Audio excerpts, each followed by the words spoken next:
Hello guys! This is your Miss Universe 81 Marimar Vlog and welcome to this podcast. To this podcast po ay ikanay na po natin kasi we have first episode. This is our ninth episode. We have first episode si Gwen, followed by Diva, followed by Argel, followed by Rhea, followed by Batingting, followed by Oyong, followed by Jigjag, and kahapon po ay na-interview natin si Inday Katok. So ngayon po, ay interview na naman natin ang isa sa pinaka-fresh ng social climbers. But actually guys, ay mga Maring and Paring, matagal na namin siyang kilala because kapatid po siya ng members ng aming pinaka-close na friend na si Odiva. So until pumasok at until na-welcome na po siya sa social climbers. At naging bahagi na po siya ng aming pamilyang social climbers dahil lumalaki na naman. Alam niyo naman lumalaki yung family namin or grupo namin. So, hindi natin patatagalin pa. Let's welcome ang isa sa pinakamainhin, pinakamaganda at very talented and pinakamadiyos, makadiyos sa aming grupo. Please help me welcome Simply Amore! Hello! Hi! Ala!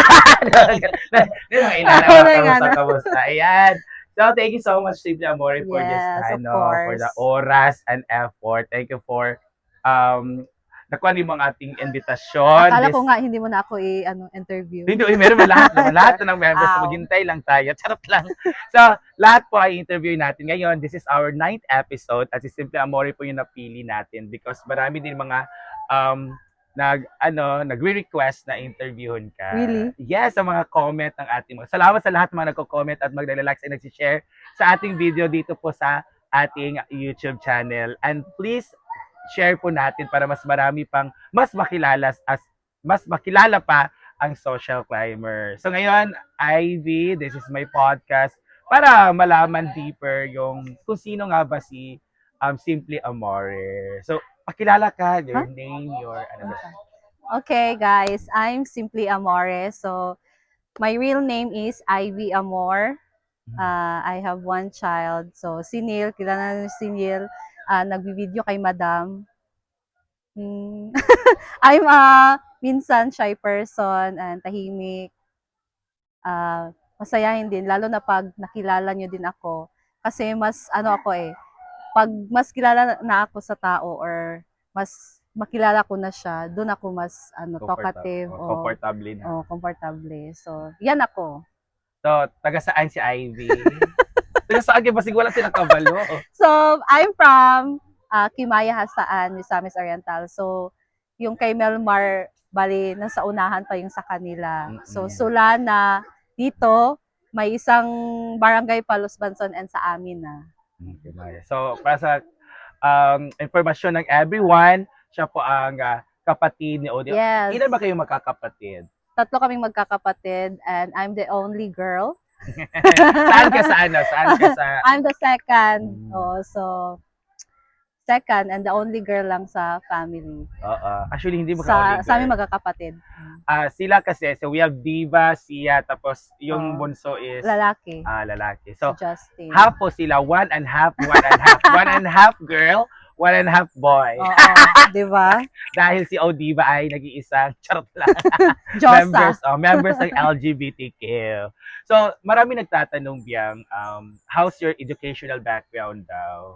Yes, I'm a graduate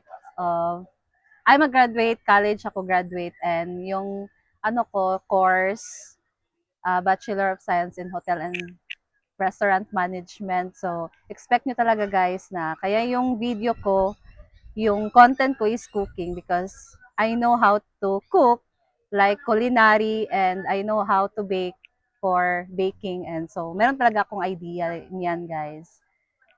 Oo, dahil kasi napag-aralan at Oo. may experience. Ayun.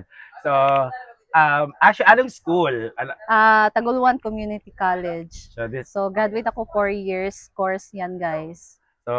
that school is also close to my heart kasi Doon din kami nag-schoolmate ng kanyang kuya. Actually, si Diva, graduate din doon. Same sila ng Same kami kurso. ng course.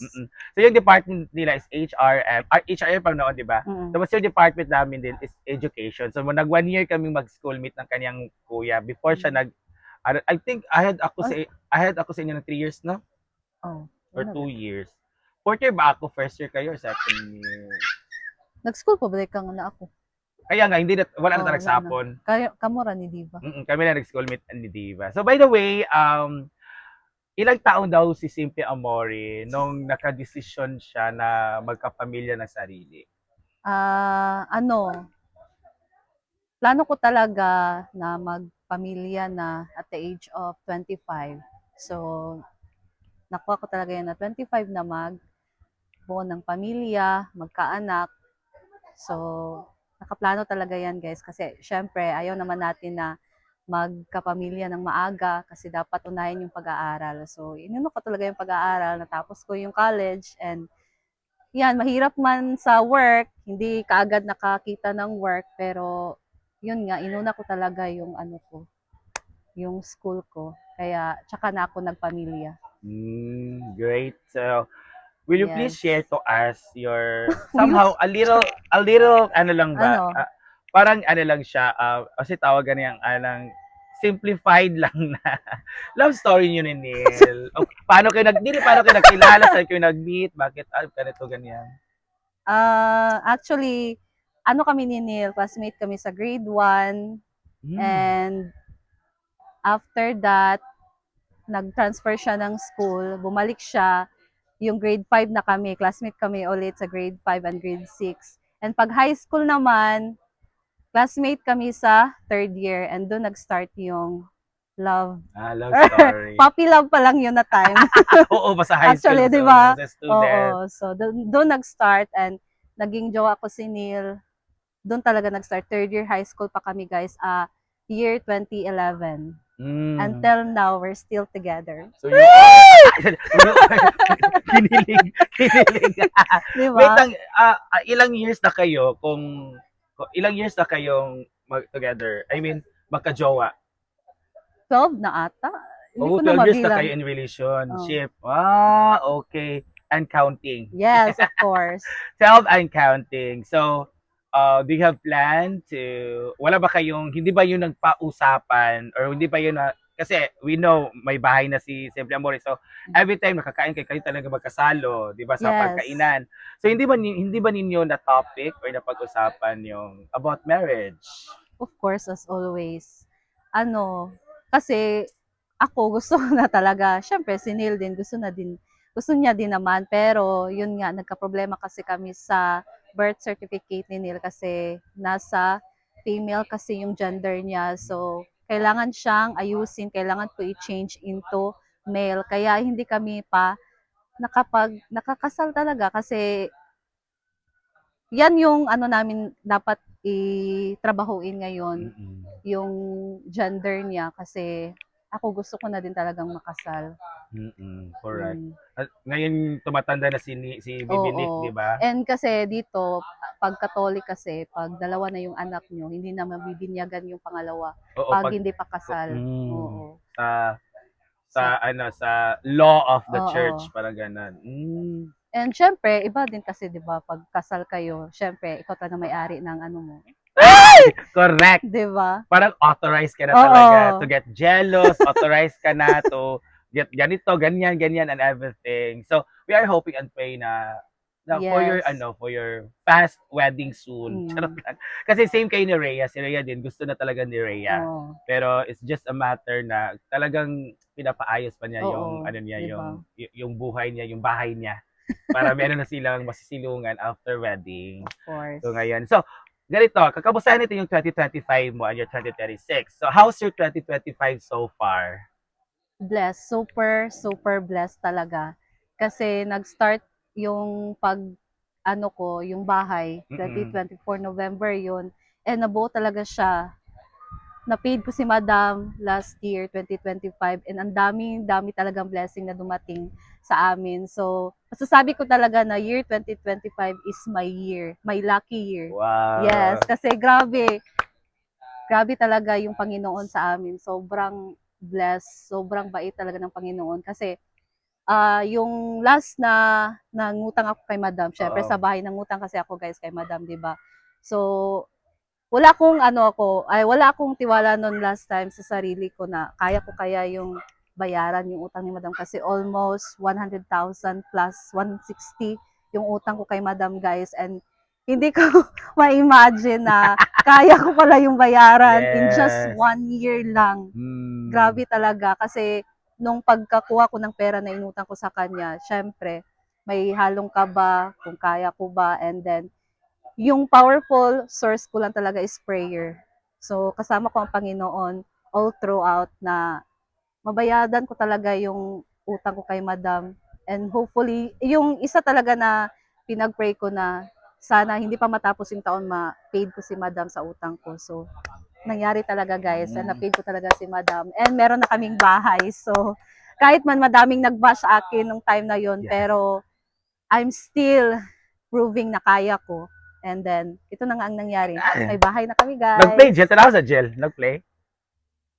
Wala. Lagi. Wow, congrats! Yes. Sorry for the interruption kasi akala ko hindi na-play. So, wow, congrats. So, somehow, Biang, what what is your inspiration to do vlogging? My inspiration is, syempre, my family. Mm-mm. My family, ang aming anak, and the people around me. So, isa din sila sa aking inspirasyon, guys, na Mm-mm. magpatuloy. The, yung church namin. Mm. Oo, kasi nagko-contribute din ako sa church namin, guys. And yan yung gusto ko sa amin ni Neil. Kaming dalawa ni Neil, gusto talaga namin mag-contribute sa church namin. Hindi man gaano kalakihan yung church namin, guys. Kaya gusto ko na mag-contribute din talaga doon. And I'm so thankful kasi ngayon, nakakapagbigay na din talaga ako, nakakapag-share din ako. Hindi lang sa church namin, pati na din sa member ng church namin. So I'm so happy. Yan. And of course, God. Galing. God is one of my biggest Yes, the inspiration biggest. talaga. Oo. Correct. Oh, galing. So for me talaga, I always kasi nag-host ako ng mga wedding ba. So Mm. I always tell the couple na sa inyo sa pamumuhay niyo as couple, may God be the center Agree. of your Super. living. So parang ganun talaga nangyari Oo. sa iyo, no? God-centered talaga pa. Yes. Hindi self-centered but God-centered. Kasi alam nyo guys, si Neil talaga yung kibali nag sa akin, yung nakabig dito, yung dahil sa kanya mas naging ako sa Panginoon, mas naging Mm, close, mas naging ba, tawag dyan? malapit. Oo. Kasi, di ba, I'm a Catholic, hindi ko naman inano yung Catholic guys, pero nung time talaga na na-accept ko na si God sa church nila, accepting God is, yan talaga yung isa sa nila. Kaya, nung time na yon, doon ko talaga na-realize na iba talaga pag yung nandyan palagi ang Panginoon sa'yo. Iba talaga pag naniniwala ka sa Kanya. So, doon nag-start na grabe yung ko talaga, yung Mm. paniniwala ko. So, one God, my Savior. Si God Talaga, lang talaga, guys. yes, parang Ayan. na-strong yung faith Oo, mo. yung faith. Mm. I mean, yung faith pala, mas naging strong. Yung spiritual health ko, mas Mm. nabibinyagan or nakakain always ng mga God's Word. Galing. If you are going to share Bible verse, may Bible verse ka ba? Yes, Ah, meron. ano yung Oo. favorite Bible verse mo? John 3:16. Mm. Alam mo yon? Hindi. Sorry, I forgot. Hindi. Yes, you should know that that verse. For God so loved the world, That the gave gave us us the His only only begotten son. Son. Yes. Kasi, Okay, 10 to 16. oo. So, yung anak ko, meron din siyang alam na verse, guys. Genesis 1:1. Sinik. Alam mo yun? Ang susinugdan gibuhat Oh, sa God Ginoo. created. Oh, Oo. yun. Oo na yan, Alam, bawaan, guys. wow, galing. May mga Bible verse. Ako, my favorite Bible verse talaga is the Psalm 37:10. Hmm. Even your father and mother abandoned you, Hmm. God will hold you close. Okay, Yes. you know, Parang kailangan ikaw ang iiyak, hindi ako ako. kailangan ko. Hindi, kasi I live my life alone. ang kanang good nga verse is for lowly people, for Yes. strong people, independent people. Mao jud na akong panindigan na i-abandon ko sa akong pamilya, sa tanan, but there are people around me who love me and especially God. Yes, of course. And saksi talaga sila, Ivy, kasi Yes. sa mga nagtataka bakit ako maraming poster family nitong ganyan-ganyan, kasi ako lang talaga mag-isa. Nang nag-separate ako, nag-decide ako mag-separate sa uncle ko, kasi hindi ko na kinaya yung psychological chore ba, Mm. yung parang na-abuse na ako Mental ba, ano o na ka. mental drain na ako, hindi na ako Oo. makafocus sa school, ganun ganyan. So I decided to left them to leave their house. Kasi hindi ko naman sinasabi na home yun, house ka lang kasi it wasn't be a home for me. Mm. So, nung nag-decide ako, first talaga na umaccept sa akin na pamilya is sila Ivy. Oh. Mm-mm. I lived there sa kanilang tahanan 1 year. Mm. Oo. So after that, after pag-college, umalis ako sa kanila, parang ganyan-ganyan. That's why, meron din akong foster family sa Claveria kasi naka-school ako doon at meron pamilyang umaksip sa akin at meron din akong Mm. foster family sa Bubuntugan where is nagtagal ako until now nakatira pa rin ako sa kanila. But I build a house na area ko ba, na space ko para may privacy din. So, ganito naman, iyak mo ko sa imo, Ivy. Oy. Kasi no, Susun. you know what? It's really good to matopic about God. Kasi Yes. parang nakagagaan ng loob, no? Parang cleanse lahat ng Yes. mind mo at yung heart mo pag pinag-uusapan talaga ang Panginoon. Oo, totoo yan. Kaya ayaw ko talaga na every Sunday guys hindi ako makapagsimba kasi yung pagsimba kasi yung maririnig mo yung mga God's words, yung Correct. mga binigay ng pastor sa inyo na wali bitaw. So, yan talaga nagbibigay ng source of strength ko na magpatuloy. Of course, prayer din naman guys. Pero iba talaga pag nakapagsimba ka every Sunday kasi yan lang naman na araw na makapagbigay tayo ng time kay God, diba? So, we should do that thing every Sunday. Hindi naman yan naabot ng isang araw talaga, diba? Ilang oras lang naman An yan. hour, oo. Oo. So, yan talaga yung ano ko, parang sekreto ko para magpatuloy. Alam niyo naman guys, hindi talaga maiwasan na makaproblema tayo sometimes, pero God is our powerful source of strength talaga para magpatuloy. And of course, yung wisdom niya na mag-guide sa atin, of course, sa ating mga Yes, plano correct. sa life. Because Yan. God is the light, the way, and the The light. truth. Ano? The The truth? truth. The truth. The light na noon. I'm sorry, the light, the way, and the truth. Oo. Okay, thank you so much, Meg. So, what you are looking forward for 2026? Yes, I'm looking forward this year na makasal, Oh. ma-fix yung ano ni Neil, yung birth niya, Mm-mm. birth certificate, and of course, good health sa family, and everyone here sa farm, sa akin din guys, of course, kasi hindi tayo makakapush kung magkakasakit tayo. So, health and yung goals ko na kapag-ipon, savings, and yung bahay namin na kahit hinay-hinay man guys, matapos din namin. Kasi may mga kulang pa din talaga na kailangan pang iayos sa bahay. So, that's my goal. Siguro this year, pero hindi natin alam yung plano ng Panginoon guys. Correct. So, just believe lang tayo sa Kanya. Our plan and our goal is para sa atin malaki na yan. Oo. But the plan of God is bigger. Mas bigger, yes. So, good luck. Thank you so much, Yes. Yang, for the time and for the effort and for sharing Yes. your life story, your love story with Neil, and your goals and yung mga ano sa 2025. Pero ano yung nasa 2025 na ayaw mo nang dalhin sa 2026? Ano ba? Sa 2025? Oo, ano yung very challenging? Oh, Oo. Yung kana bitong dili na nako siya gusto i-apply sa ako ang attitude naman gid ni nako, pero gusto nako siya walaon kanang magkuan ko magduda ko kana bitong na ako What's the trust issue? Oo, trust issue. Mm. Kana kung gusto kanang dili ko gusto bitaw nga ayaw ko na may iniisip ako na siya yun. Kasi may trust issue talaga ako sa isang bagay. Okay. Ganun. Oo. So, hoping na mawala na yan. Oo, and then siguro yung pagiging emotional na magiging ko guys. Oy, pero gusto na ko siya gusto ko na parang maano lang siya, ma-lessen lang siya. Okay. Hindi siya totally mawala. Oo. Malasin lang talaga. Kasi, actually, our attitude is our attitude Oo, talaga. di naman dyan So, kahit, nawawala. it will never change, but Oo. pwede malasin. Yes. Correct. Ma-control ni mo ba? Correct. Controllable at siya dapat.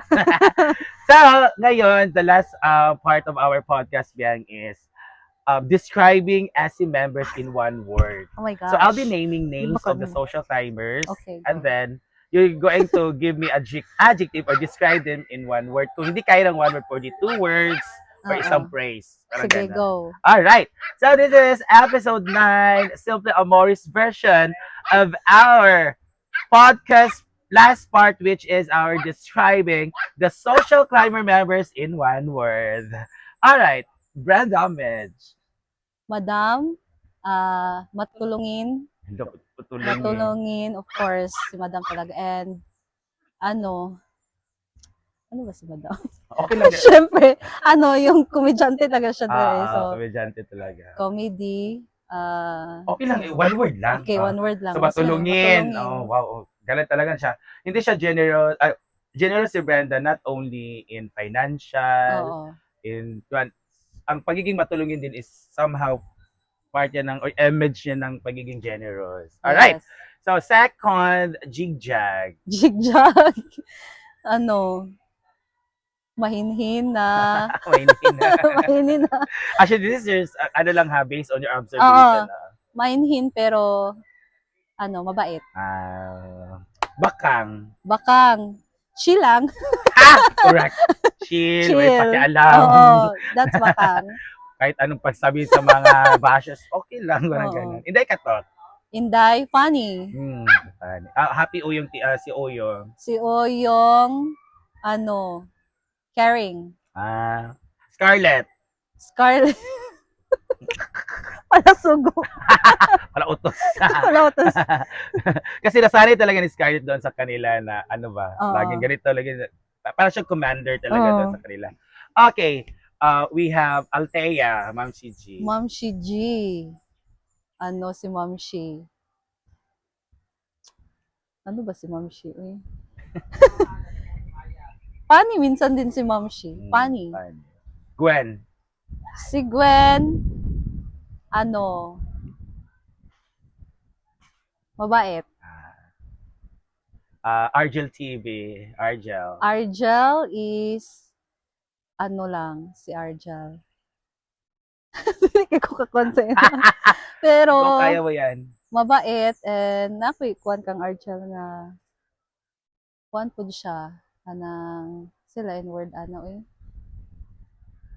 hindi po siya yung nga talkative, pero,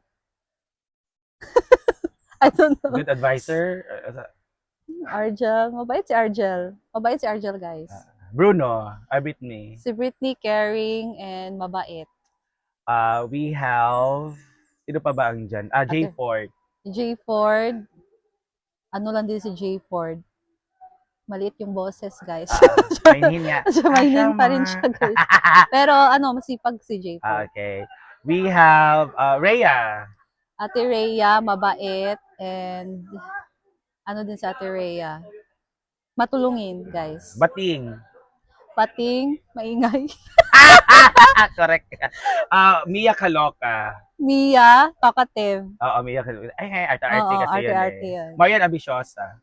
Marian, maganda. As always, yan talaga yung gusto niya. Oo. Paloma-loma. Paloma-loma vlog. Caring. Caring.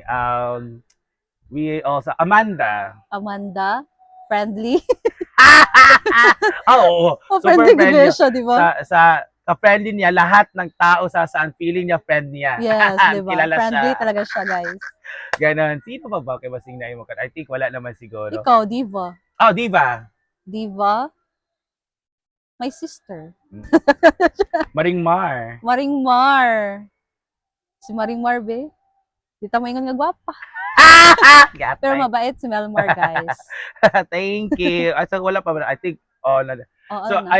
ang last ko talaga is the late Didong. Nag-ano ka ba, Didong? Wala. Wala kayong banding, di Wala. ba? So, dili natin plan. So, we Ah. also have Didong, ang most ng sinasabi is motherly. Kung nabanding mo yun or naband mo yun or ano, nakilala mo yun, Wala eh. Ravi, funny, and motherly talaga yan. So that's it. Thank you so much, Simple Thank Amore.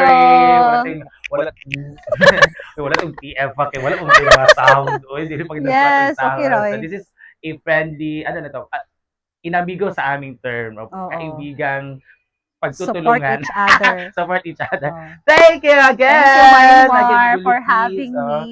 I'm so glad and Hmm. thank you kasi na-share ko din syempre sa mga subscribers mo of course who I am and yung konting background din sa akin. Thank you Anything to guys for promote, watching. please Yes. catch Ivy sa kanyang YouTube channel, guys. Kung hindi pa kayo nakapag-subscribe, please subscribe me in my YouTube channel, Simply Amore, and my Blue app, Simply Amore Vlog din. So, you can follow me in my TikTok din, Simply Amore. Lahat na Simply Amore, guys. So, thank you so much and God bless you all. Alright, thank you so much. And this is your Miss Universe 81 Marimar Vlogs, and this is our episode 9, the M2M Talks or the Marimar Talk. So thank you so much with Yes. Simply Amore. Thank you and God bless. Bye, guys.